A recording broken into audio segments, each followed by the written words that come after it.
இளைய தளபதி புரட்சி தளபதி, புலி பாயும் புலி, இது ரெண்டுத்துக்கு ஏதோ தொடர்பு இருக்கிற மாதிரியே வந்து நிறைய விஷயங்கள் இருக்கு. சோ அந்த அந்த பட்டத்தை நோக்கிய இதா இல்ல அந்த இடத்துக்கு அப்படின்ற மாதிரி கண்டிப்பா நல்ல ஒரு அதாவது ஒரு நீங்க என்ன சொன்னீங்க கனெக்ஷன் இருக்குல்ல. ஆமா, நான் விஜயோட ரசிகன், அதுதான் கனெக்ஷன். கண்டிப்பா விஜய் ஃபேன் எல்லாத்தையும் சொல்லிட்டு கடைசியா விஜய் ஃபேன் அப்படின்னு சொல்லி விஜய் ஃபேன் வந்து சும்மா எஸ்கேப் ஆகுறதுக்காக நான் சொல்லுங்க. அது இப்போ நிறைய பேர் விஜய் ஃபேன்னா அஜித் ஃபேன்ஸ் வந்து நீங்க அப்போ தலையோட ஃபேன்ஸ் இல்லையான்னு.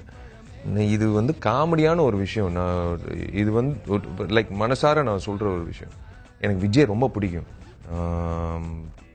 நான் வந்து காலேஜில் படிக்கும்போது I've seen Vijay grow up as an actor. Vijay கிடைச்ச கிரிட்டிசிசம் வந்து நான் அந்த பத்திரிகையில் படிக்கும் போதெல்லாம் அந்த விமர்சனங்கள்லாம் எப்படி இவர் ஏற்றுப்பாரு அப்படின்ற விஷயங்கள்லாம் பார்த்துருக்கேன். But fantastic growth of an actor. எனக்கு வந்து இன்ஸ்பிரேஷன் அது. இன்னைக்கே எல்லாமே சாதிக்கணும் அப்படின்றதால கண்டிப்பா சாதிப்போம் அப்படின்ற ஒரு விஷயம் வந்து விஜய் ஒரு உதாரணம். எல்லாம் எனக்கு மட்டும் இல்ல, வரப்போற நடிகர்களுக்கும் விஜய் ஒரு உதாரணம். நான் விஜயோட ரசிகன். எனக்கு பாயம்புலி வந்து புலிக்கு வந்து நடுவுல ரெண்டு படமும் ஒன்னா மோதுற மாதிரி ஒரு அப்படி எல்லாம் இல்லைங்க.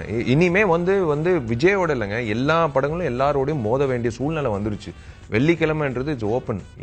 விஷால் வந்து இப்போ நான் செப்டம்பர் 4 வந்து தம்பி அசோக் செல்வன் ஓட படம், அருண் பாண்டியன் சாரோட படம் வெளிவர போகுது என்னோட சேர்ந்து. அந்த படமும் ஓடணும்னு நான் வேண்டிக்கிறேன்.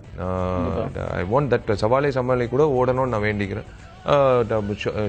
ஒரு ஸ்ரீதர் மாஸ்டரோட படமும் ரிலீஸ் ஆகுது, அதுவும் ஓடணும்னு நான் வேண்டிக்கிறேன். வேற வழி இல்லை.